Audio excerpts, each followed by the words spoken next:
Арнамыз қосылған көрерменге таң шуақты болсын. Эфирде қайырлы таң Ақтөбе ақпарат саз бағдарламасы өз жұмысын әрмен қарай жалғастырады.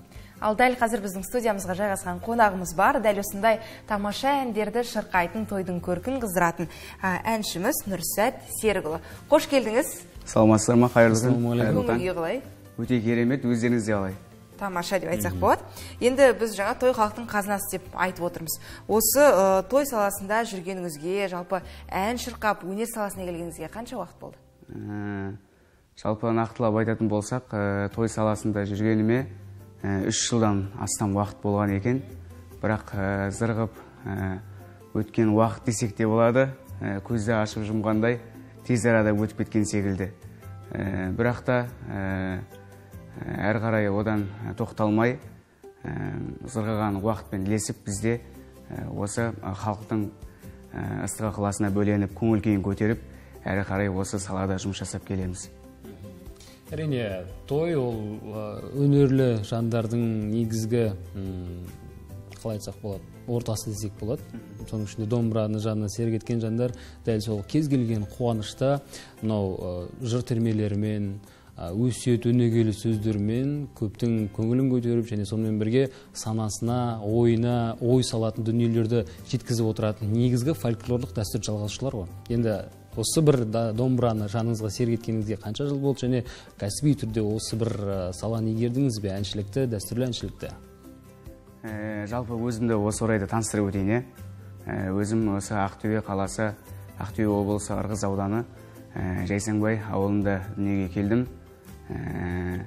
Кішкентай кезімнен бастап өзімді өнерге баулыған ауылымыздың музыка пәнінің мұғалімі Қосбек Нұрлыбек ағайымыз болды. Ол ағайымызға алғысым өте шексіз. Осындай өнерге баулып, көптеген байқауларға қатыстырып, көптеген концерттерге қатыстырды. Ауылдық жерлерде, аудандық және де осы облыстық жерлерде ағайыма алғысым шексіз. Осылай ауылда музыка пәнінен сабақ алып, көптеген байқауларға қатысып, көптеген жүлделер жеңіп, арман қуып Ақтөбе қаласына келдім. Ақтөбе қаласында 4 жыл 2017 жылы Ахметжанов атындағы Ақтөбе музыкалық колледжіне оқуға түстім. Ол колледжде мамандығым мәдени демалыс ұйымдастырушы мамандығы болды. Мен ол мамандықпен қатар 3 шекті прима аспабын таңдап, сол аспапта білім алдым. Ал 3-ші курстан бастап бізге қосымша аспап берілді. Сол қосымша аспапқа өзім домбыра аспабын таңдадым. Бірақ негізінде домбыра аспабына менің құлшынысым кішкентай кезімнен басталды. Осы домбыра аспабына қызығып, ән айтып, немесе тарта алмасам да сабалап деген секілді. Солай өзім қызығушылық тудырғаннан кейін осы аспапты тарта бастадым. Ынта болды, ынта жігер болды. Енді бүгінгі таңда жалпы өзіңіздің қоржыныңызда қандай әндер бар, қандай репертуармен көпті қуантып жүрсіз? Жалпы өзім осы домбыра аспабын меңгеруден бөлек өзімнің авторлық әндерді осы жарыққа шығардым. Нақтылық айтатын болсам, өзімнің авторлық әндерінің қатарында Айналайын және де Өмір деген әндерім бар. Ол әндерді бүкіл қазақ тыңдай алатындай көптеген сайттарға жүктеп, көптеген орталарға сидыра алдық, тараттық. Кімнің сөзіне жазылды? Ақын? Ол жөнде айтып өтетін болсам, енді 2 өлеңімді авторлық өзімнің жерлесім Әділбек Исламбек бауырым жазып берді. Ырғыздық ақын. Енді бүгін өзіңмен бірге тамаша домбыраңды алып келген екенсің. Той туралы болып жатқан кезде міндетті түрде ән өтпейтін сөзсіз, олай болса өзіңе бір қонақ кәде болса. Әрине, қазақтың қара домбырасын сіздердің студияларыңызға алып келдім. Әрине, маңғыстаулық өнерпаз бар, Мәлік Жамболұлы деген. Соның қазіргі таңда тойда хит дейміз ғой. Хит болып, қазақ халқы бірге орындап жүрген Аягөз қайда барасың дейтін тамаша бір әні бар. Сол әнді сіздерге тартып өтейін. Бірге орындайық, көңіл күйлеріңіз көтеріңкі болсын.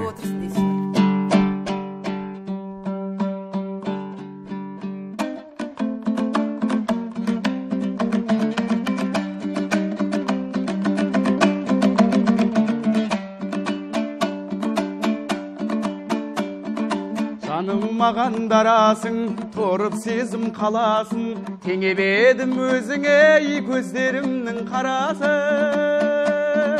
Болмас екен қадірлім, сезіміме таласың, емдейсің сен деп жүрсем, жүрегімнің жарасын. Аягөз қайда барасың? Аягөзім қадірлім, ақ жүзіңді сағындым, бұл жалғанда мен сенің айнымайтын бағыңмын. Жанарыңнан айналдым, дәл өзіңдей лағылдың. Аягөзім қадірлім, ақ жүзіңді сағындым, бұл жалғанда мен сенің айнымайтын бағыңмын. Жанарыңнан айналдым, дәл өзіңдей лағылдың.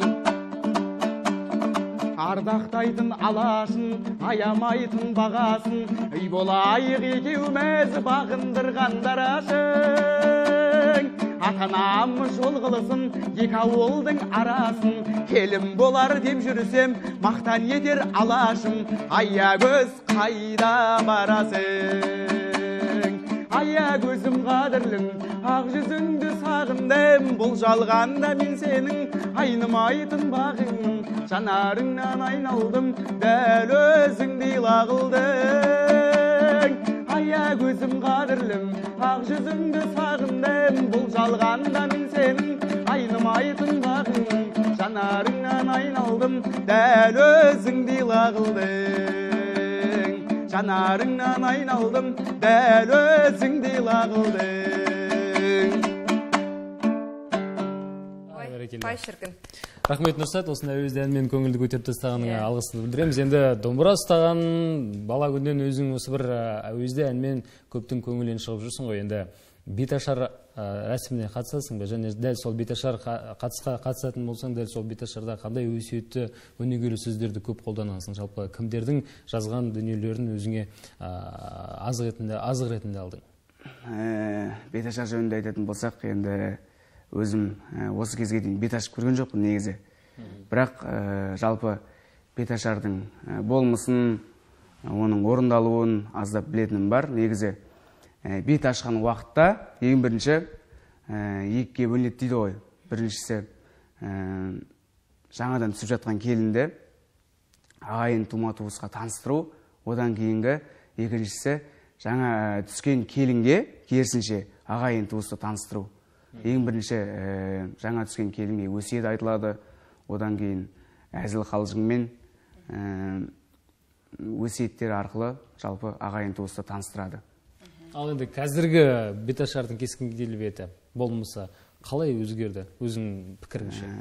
Қазіргі таңда әртүрлі, мысалы қазір енді хит ел жұрт біледі, Қабдолдың орындауындағы әртүрлі халық арасында хит парад әндердің реттілігін жасап әзілбейін айтады. Бірақ енді ол жерде бір қандай да бір түйі болар, ілі болар, әзілде, астарлы әзілде өнегелі сөздер көп көрмей жатады. Ал енді бұған өзің пікірін қалай білдіресің? Жалпы Қабдол Тілеков деген елімізге танымал беташар айтатын жас өнерпаз бар. Енді көпке топырақ шашпай, осы орайда жалпы әр халық әртүрлі оны қабылдауы мүмкін. Өзіме жалпы оның өнері ұнайды. Көбінесе ол ортаға байланысты айтуы мүмкін.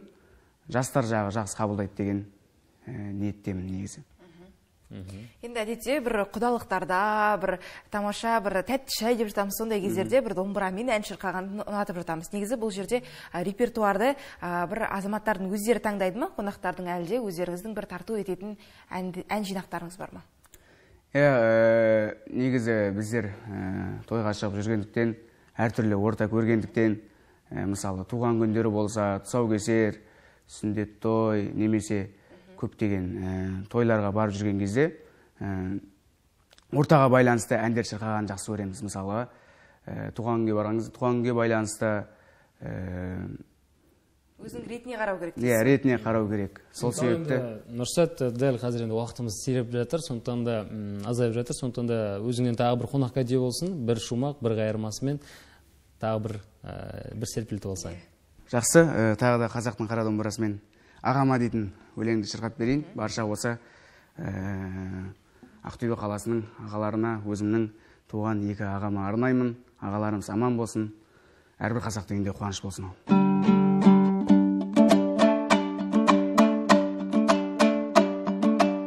Ақ үйден көңілі жарқырап, адалдығыңмен арқырап, інім деп құшақ жайғанда, қабағың еткен жарқынақ. Таласып ақ сүтін бияқ, бір үйден өсіп өнбей-ақ, жанашыр болып кеттің ау, бауырым болсын сендей-ақ. Менің ағам керемет, бұдан артық не керек, қамқоршымыз болып жүр нұрын себелеп. Жеңешемді сыйлағам, өзі жұртқа сыйладам, ағам бардау алдымдай неге қиналам. Ой, бәрекелді. Ағаларымыз аман болсын. Енді өзіңнен таңға тілек болсын. Екінші камера сен үшін жұмыс істеп тұр. Бүгін жақсы сұхбат болды сіздермен. Еңбектеріңізге табыстылық. Әрбір қазақтың үйінде осындай қуаныш болсын, той болсын. Осындай салада біздер қызмет етіп жүре берейік, сіздердің де істеріңіз оңға баса берсін. Әрқашанда қазақтың тойы бітпесін дегіміз келеді. Өзіңе де тек қана толығай табыстар тілейміз.